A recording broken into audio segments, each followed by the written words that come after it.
इस कार्यक्रम को जॉय स्माइल मिनिस्ट्रीज के मित्रों और भागीदारों द्वारा संभव बनाया गया है। अब देखिए, ये तो छोटी सी बात है और तो हम सोचते हैं परमेश्वर को इसकी परवाह नहीं है। लेकिन क्या आज मैं आपको बताऊं, और कृपया इसे याद रखें, अगर हम छोटी चीजों में परमेश्वर की आज्ञा नहीं मानेंगे तो हम कभी भी बड़ी चीजों में परमेश्वर की आज्ञा नहीं मानेंगे।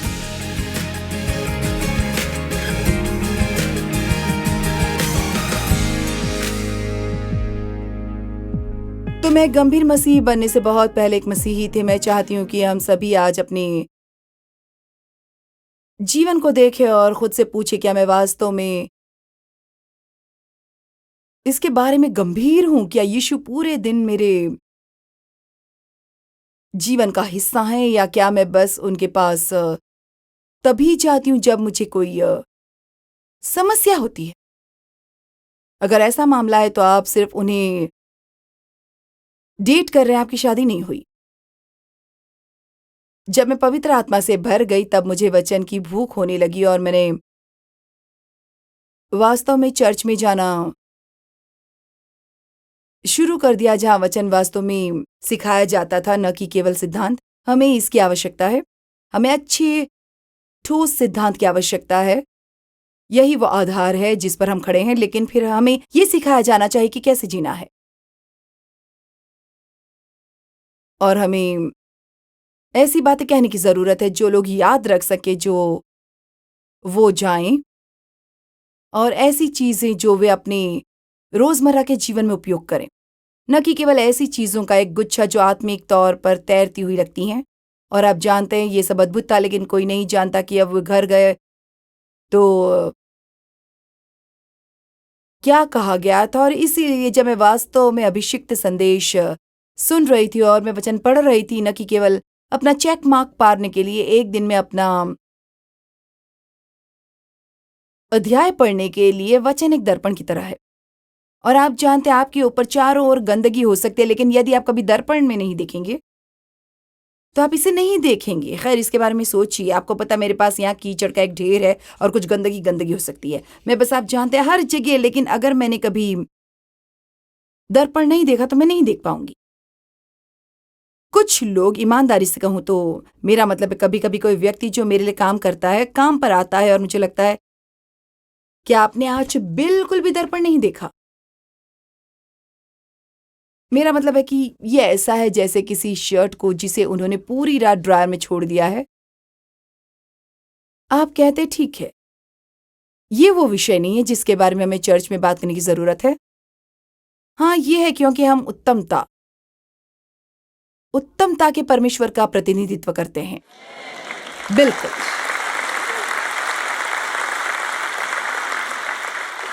और जब डेव और मैं अपनी सेवकाई शुरू कर रहे थे, दिलचस्प बात यह है कि परमेश्वर ने मेरे दिल से बात की और उन्होंने कहा, मैं तुम्हें करने के लिए 3 चीजें दूंगा, और यदि तुम ऐसा करते हो तो तुम सफल रहोगे। वो सब कुछ जो तुम करते हो उत्कृष्टता से करो, और उत्कृष्टता का सीधा सा मतलब है कि आपके पास जो कुछ भी है, चाहे वो कितना भी कम क्यों न हो, आप उत्कृष्टता के साथ उसकी देखभाल करते हैं। आपको कूड़े से भरी गंदी कार चलाने की जरूरत नहीं है। और हाँ, कुछ लोगों को हम ये बताना नहीं चाहते, पर इसका इससे कोई लेना देना नहीं है कि आप स्वर्ग जाएंगी या नहीं। वो बात नहीं है। मुद्दा यह है कि यदि आपका नया जन्म हुआ है तो आपका नाम मेमने के जीवन की पुस्तक में लिखा गया है। क्या आप चमकना चाहते हैं? और इसलिए मुझे उत्कृष्टता पर उपदेश देना अच्छा लगता है, मुझे इस पर सिखाना अच्छा लगता है, क्योंकि अगर सच कहूं तो, और कृपया इसे गलत न समझे, लेकिन हमारी दुनिया बहुत आरामदायक हो गई है और हर कोई आरामदायक रहना चाहता है। लेकिन हम और आप अस्थिर और आरामदायक हो सकते हैं और फिर भी उत्कृष्ट हो सकते हैं। आमीन।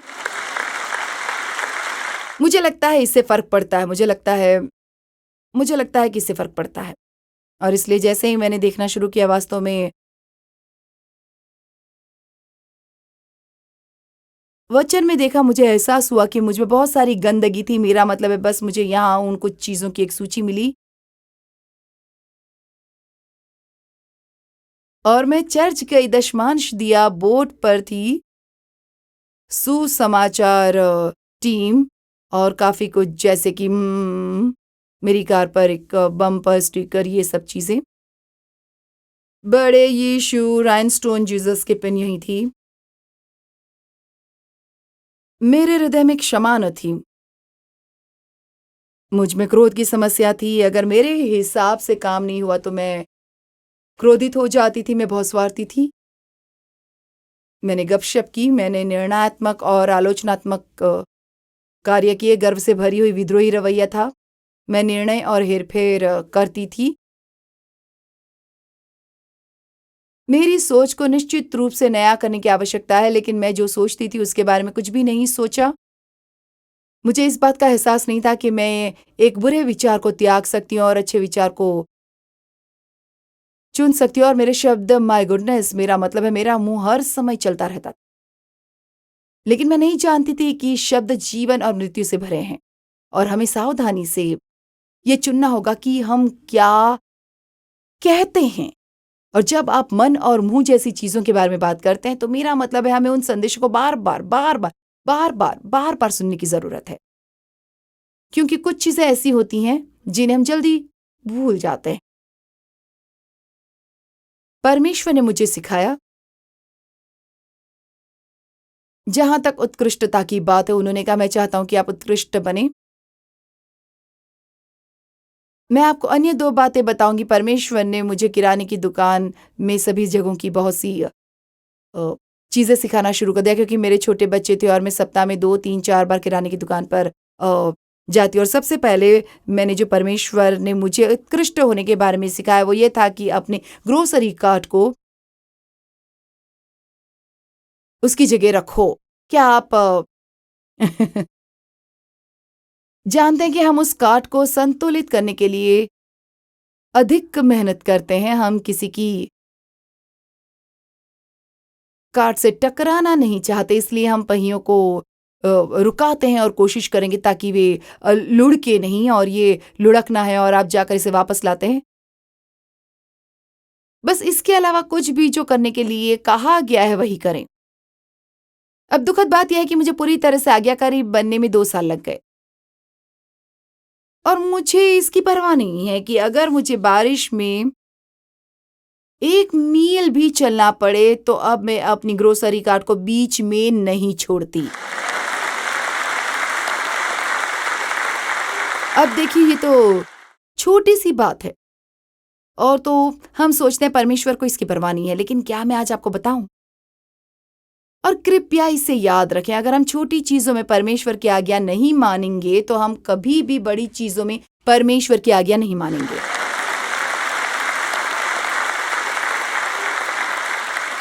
इसलिए मैं आपको बताती हूँ, परमेश्वर उस पार्किंग स्थल में मेरे साथ थे और वो मुझे उस पार्किंग स्थल में देख रहे थे। और कौन जानता है, शायद अगर मैंने अपनी ग्रोसरी कार्ट कभी वापस नहीं रखी होती तो शायद मैं आज यहाँ नहीं होती।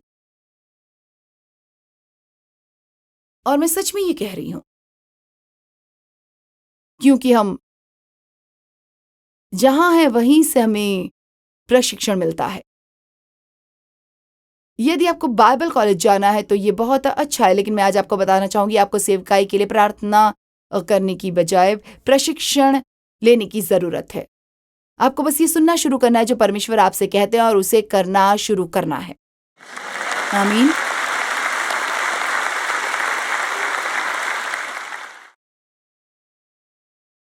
मेरे पास उस ग्रोसरी कार्ट के बारे में बहाने थे। ठीक है, मैं व्यस्त हूं, मैं जल्दी में हूं। बाकी सभी लोग यहाँ छोड़ जाते हैं, मुझे ये वापस क्यों रखना है? लेकिन आप जानते हैं क्या, हम हर कोई नहीं है। हम नहीं, हम दुनिया में हैं लेकिन इसके नहीं है। हम सबसे अलग दिखना चाहते हैं, हमसे अपेक्षा की जाती है हम चमकने और अलग बने और व्यवहार न करें जैसा हम सोचते हैं कि हम अन्य लोगों से बेहतर हैं, क्योंकि हम किसी से भी बेहतर नहीं हैं। लेकिन हमें उत्कृष्ट बनने की जरूरत है। दूसरी बात जो परमेश्वर ने कही वो है, मैं चाहता हूं कि तुम एक ईमानदार व्यक्ति बनो। और इसीलिए हम अपनी सेवकाई में पैसा बर्बाद नहीं करते हैं, जो कुछ भी आता है उसका 86% वापस सेवकाई के लिए चला जाता है। हमें ईमानदार लोगों की ज़रूरत है, ऐसे लोग जो लोगों के साथ उसी तरह व्यवहार करते हैं जैसे हम चाहते हैं कि अगर हम होते तो हमारे साथ व्यवहार किया जाता। आमीन। और जब आप में ईमानदारी होती है तो आप उन लोगों के साथ बेहतर व्यवहार नहीं करते जिन्हें आप महत्वपूर्ण समझते हैं, बल्कि उन लोगों से बेहतर व्यवहार करते हैं जिन्हें आप महत्वहीन समझते हैं।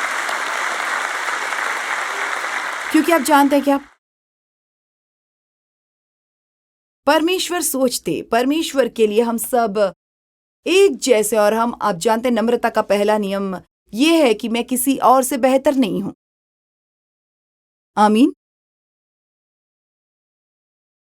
मुझे अपने पति को वो सम्मान देना शुरू करने में भी कई साल लग गए जिसके वो हकदार थे। परमेश्वर को मेरे साथ काफी समय तक निपटना पड़ा क्योंकि मैं बस स्वाभाविक रूप से दुर्व्यवहार किए जाने के कारण मुझे कुछ भी बताने की कोशिश करने वाले किसी भी पुरुष के प्रति मेरा रवैया खराब था, क्योंकि मेरे पिता नियंत्रण करते थे और मैंने हमेशा कहा जब मैं यहां से निकलूंगी तो कोई भी मुझे नहीं बताएगा क्या करूं। खैर, मैंने स्वयं के प्रति प्रतिबद्धताएं बना ली थी जिन्हें तोड़ना आवश्यक था, और मैंने अपने जीवन में दुर्व्यवहार को बहाने के रूप में इस्तेमाल किया, बुरे व्यवहार के लिए। एक दिन मैं परमेश्वर के साथ प्रार्थना बहस कर रही थी और मैंने कहा, खैर, अगर मेरे साथ दुर्व्यवहार नहीं किया गया होता तो मुझे ये सभी समस्याएं नहीं होती। और उन्होंने कहा, हाँ, ये सही है, लेकिन इस तरह बने रहने के लिए उन्हें किसी बहाने के रूप में उपयोग मत करो। देखो, मुझे समस्याएं हुई हैं, आपको समस्याएं हुई हैं, लेकिन हम अपनी समस्याओं को बहाने के रूप में इस्तेमाल नहीं कर सकते बुरे व्यवहार के लिए। नहीं, हम बुरे व्यवहार वाले लोगों को हमें उनके स्तर तक नीचे खींचने दे सकते हैं, तभी हमें परमेश्वर को दिखाने का अवसर मिलता है। मैंने अभी एक किताब लिखी है जिसका नाम है लविंग पीपल दैट और हार्ड टू लव। दुनिया ऐसे लोगों से भरी है जिनसे प्यार करना मुश्किल है, लेकिन परमेश्वर हमसे यही चाहता है कि हम फिर भी उनसे प्यार करें, क्योंकि ये ऐसी चीज है जिसे हर कोई समझता है, हर कोई चाहता है, और बहुत कम लोगों के पास सच्चा प्यार होता है। और मैं प्यार के बारे में बस इतना ही कहूंगी कि प्यार को यह एहसास नहीं है, और यही हम सब मिश्रित हो जाते हैं। हमें लगता है कि ये एक एहसास है। 4 शब्द है, 4 ग्रीक शब्द जिनका अनुवाद प्रेम है, लेकिन वास्तव में उनका मतलब अलग अलग है। एक प्रकार एक रोमांटिक प्यार, एक प्रकार है मित्रता का प्यार, एक परिवार का प्यार है, और एक है परमेश्वर का अगापे, दिव्य प्रकार का प्रेम जो हमारे अंदर है, क्योंकि हम बचाए जाते हैं। जो पवित्र आत्मा द्वारा परमेश्वर का प्रेम हमारे दिलों में डाला जाता है। हम लोगों से प्यार करते हैं, हमें बस इसे करने के लिए परमेश्वर की तरह तैयार रहना होगा। आमीन। और प्यार ये नहीं है कि मैं किसी के बारे में कैसा महसूस करती हूँ, बल्कि उनके साथ कैसा व्यवहार करती हूँ।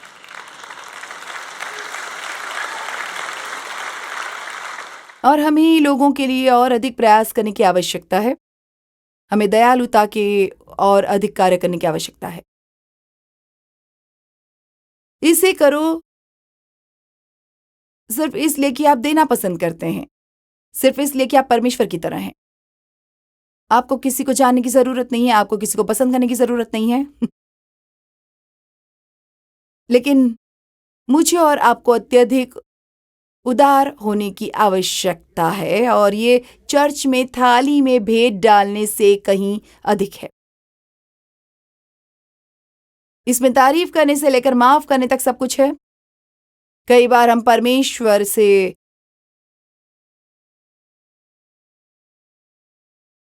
ऐसे काम करने के लिए प्रार्थना करते हैं जिन्हें हम आसानी से कर सकते हैं और करना नहीं चाहते। हाँ, एक बार मैं किसी के लिए प्रार्थना कर रही थी, मुझे नहीं पता, अब मैं भूल गई ये क्या था। मान लीजिए कि उन्होंने अपना किराया नहीं दिया है। परमेश्वर मैरी जेन को उसका किराया चुकाने में मदद करो। हे परमेश्वर, उसकी मदद करो। उसे उसका किराया चुकाने के लिए पैसे दो, उसकी मदद के लिए किसी को भेजो परमेश्वर। क्या आप जानते प्रभु ने मुझसे क्या कहा? मुझसे वो काम करने के लिए कहना बंद करो जो तुम आसानी से कर सकती हो, बस करना नहीं चाहती।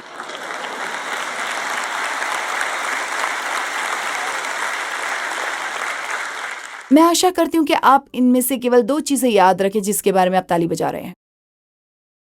मुझे खुशी होगी अगर अगले सप्ताह के मध्य में आप किसी को सिर्फ 2 बातें सिखा सकें। और मैं आपसे मजाक नहीं कर रही हूँ। मैंने बहुत समय पहले रिड्यूस मी टू लव नामक एक किताब लिखी थी जो बिकी नहीं। मैंने शायद 10 साल पहले लव रेवोल्यूशन की कोशिश की थी, वो भी सबसे अधिक नहीं बिकने वाली किताब थी। और अब loving people that are hard to love ठीक चल रहा है, लेकिन बहुत अच्छा नहीं। और ये सचमुच मुझे आत्मिक रूप से क्रोधित बना देता है। और मुझे लगता है कि ये एक सही तरह का गुस्सा है, क्योंकि मुझे ये पसंद नहीं है कि लोग वो नहीं लेते जो उन्हें चाहिए। देखिए, हम सब कुछ आरामदायक चाहते, और मैं आपके साथ ईमानदार रहूंगी। और मुझे लगता है कि मैं कह सकती हूँ कि मैं क्या चाहती हूँ, क्योंकि मैं शायद कुछ समय के लिए वापस इस पर नहीं आऊंगी।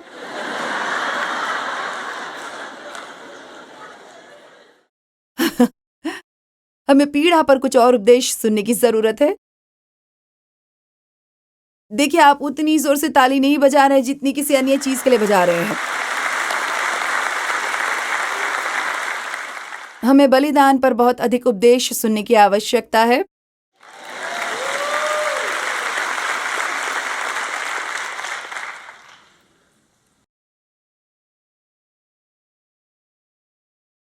मकसद। ओ, जब आप मकसद पर उपदेश देते हैं तो क्या चर्च में शांति हो जाती है? क्योंकि आपका मकसद केवल परमेश्वर ही जानता है।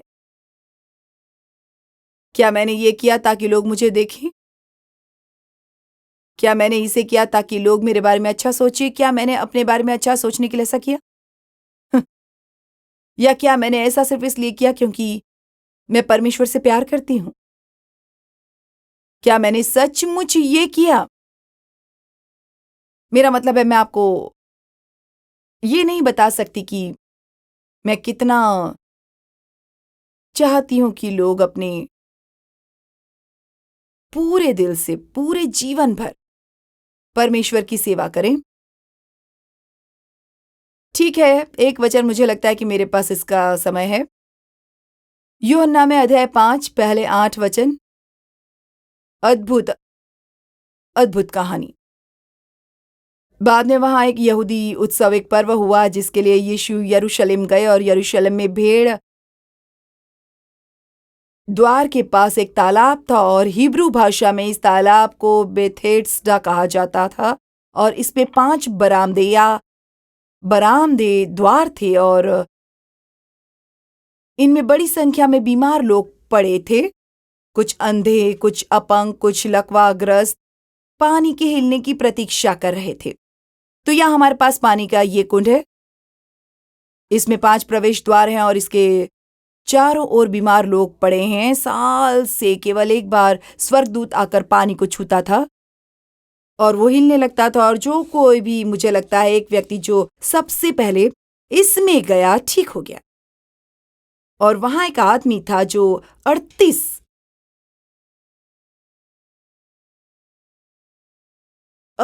वर्षों से वहां पड़ा हुआ था, और किसी चमत्कार का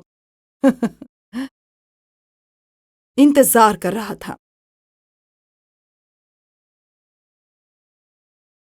मैं आपको बस 1 मिनट के लिए ये सोचने दूंगी। और यीशु उसके पास आए। वचन 6, उसे वहां असहाय पड़ा हुआ देखा। और आप सोचेंगे कि यीशु स्वयं दयालु हैं। उस व्यक्ति को 38 वर्षों से वहां पड़े देखकर उन्हें थोड़ी दया आ गई होगी। ओ, तुम बेचारे बेचारे आदमी, हे परमेश्वर, 38 साल से यहीं पड़ा है। यीशु ने उससे कहा,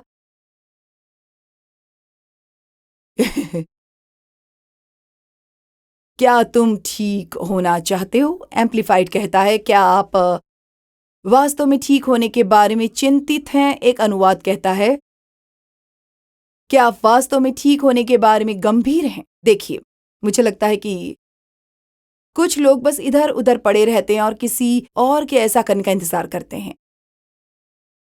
अब मैं आपको बताऊंगी, मुझ में थोड़ी सी आग है और 38 वर्षों में मैं उस तालाब के किनारे तक रेंग सकती थी। मेरा मतलब है 38 साल एक लंबा समय। आपको 38 साल में वहां पहुंचने के लिए ज्यादा संघर्ष करने की जरूरत नहीं है।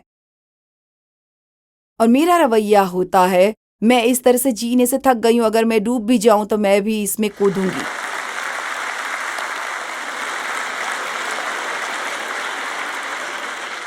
मुझे इससे बहुत कुछ मिलता है क्योंकि मैं चाहती हूं कि आप देखें कि क्या हुआ। अमान्य ने कहा, और ये हमें बताता है कि वो उस हालत में क्यों था। सर, जब पानी हिलता है तो मुझे कुंड में डालने वाला कोई नहीं है। मेरे लिए ये करने वाला कोई नहीं है। शायद कभी हिलने डुलने के बारे में नहीं सोचा, शायद आप में से कुछ, आपको बस थोड़ा और हिलने डुलने की जरूरत है।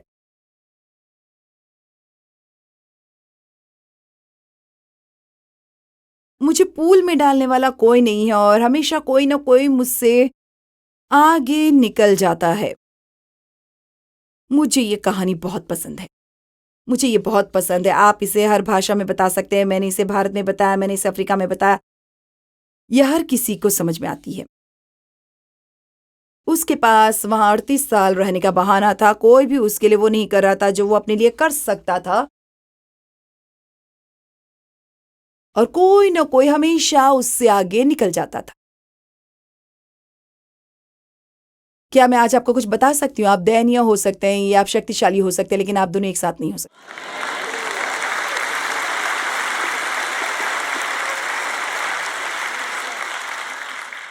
और मैंने अपने लिए खेद महसूस करते हुए बहुत सारे साल बिता दिए, बहुत सारे साल बर्बाद कर दिए। और जो कुछ मेरे साथ हुआ उसे मैं गैर मसीही बने रहने के बहाने के रूप में इस्तेमाल कर रही थी कि वास्तव में मैं स्वर्ग चली गई होती। मैंने यीशु से प्रेम किया और मेरा नया जन्म हुआ। मैं जानती थी कि मेरा उद्धार हो गया है और मैं स्वर्ग जाऊंगी, लेकिन मैं आपको बताऊंगी, मेरी वजह से कोई और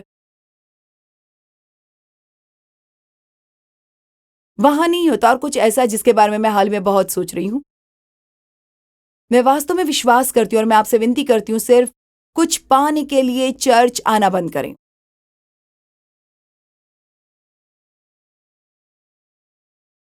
खैर, मैं अपनी आशीष लेने जा रही हूं। नहीं, बनने के बारे में क्या ख्याल है?